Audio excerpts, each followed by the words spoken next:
Assalamualaikum warahmatullahi wabarakatuh. Saya Vita Kurniawati, mahasiswa Pasca Sarjana UT, akan menyampaikan hasil diskusi dari tanggapan saya tentang mata kuliah studi komparatif pendidikan dasar di berbagai negara. Untuk diskusi yang pertama, yaitu teknologi dalam KBBI diartikan sebagai keseluruhan sarana untuk menyediakan barang yang diperlukan bagi kelangsungan dan kenyamanan hidup manusia. Dengan kata lain, teknologi merupakan sarana, alat maupun cara yang digunakan dalam menyampaikan pesan dan pemecahan masalah melalui pengetahuan untuk mencapai tujuan tertentu dan menjadi suatu disiplin ilmu tersendiri. Menurut Suryadi tahun 2020. Sebagai seorang pendidik, saya melihat ChatGPT merupakan sebuah kemajuan yang sangat luar biasa dalam dunia teknologi.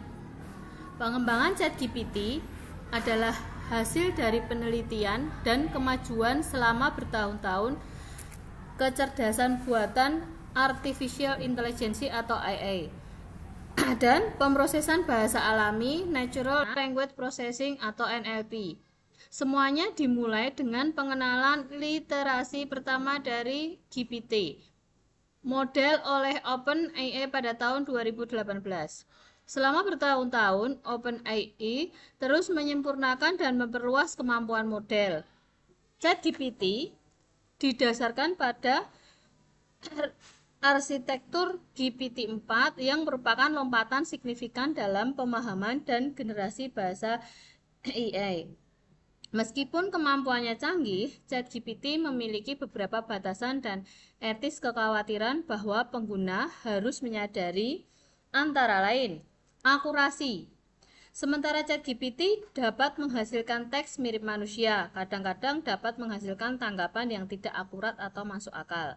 Kemudian bias, model mungkin secara tidak sengaja mencerminkan dan melanggengkan bias yang ada dalam data pelatihan mengarah ke output yang berpotensi berbahaya atau ofensif. Kemudian privasi, pengguna harus berhati-hati dalam berbagi informasi pribadi yang sensitif dengan ChatGPT karena dapat dicatat untuk tujuan penelitian.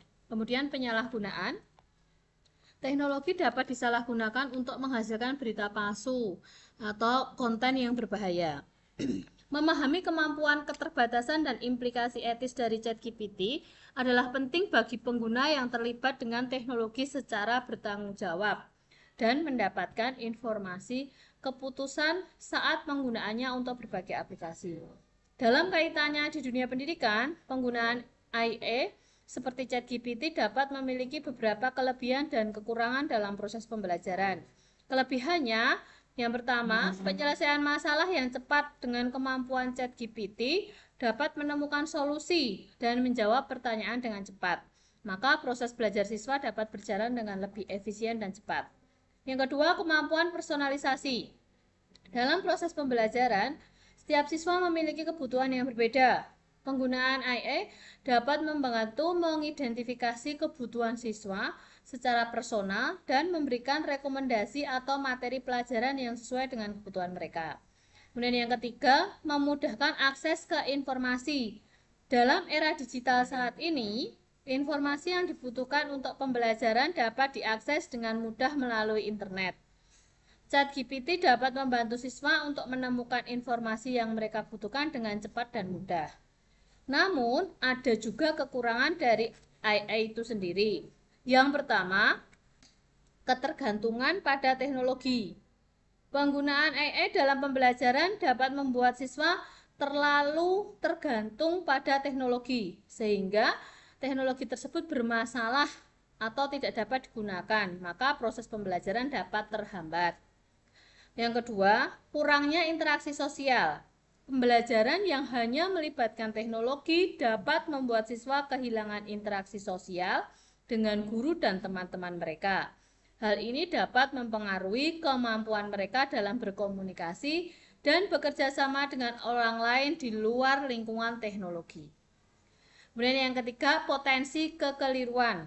Meskipun AI seperti ChatGPT memiliki kemampuan untuk menyelesaikan masalah dengan cepat, namun terkadang AI juga dapat membuat kesalahan atau memberikan jawaban yang kurang tepat.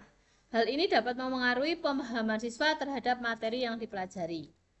Kesimpulannya, penggunaan AI seperti ChatGPT dapat memberikan beberapa keuntungan dalam pembelajaran seperti kemampuan untuk menyelesaikan masalah dengan cepat, kemampuan personalisasi untuk mengidentifikasi kebutuhan siswa secara personal, dan kemudian akses ke informasi. Namun, penggunaan AI juga memiliki beberapa kekurangan, seperti ketergantungan pada teknologi, potensi kesalahan dan bias dalam output, serta masalah privasi dan penyalahgunaan.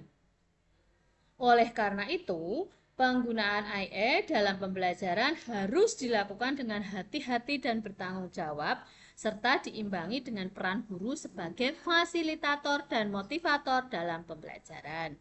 Berikut tanggapan saya mengenai diskusi yang pertama. Untuk diskusi yang kedua, tanggapan terhadap video A Day Made of Glass 2. Dari video tersebut menceritakan ataupun menggambarkan tentang masa depan teknologi, yaitu penggunaan media kaca sebagai media interaktif dalam memanfaatkan teknologi digital. Adapun beberapa teknologi yang pernah saya jumpai dalam dunia digital, yaitu layar sentuh.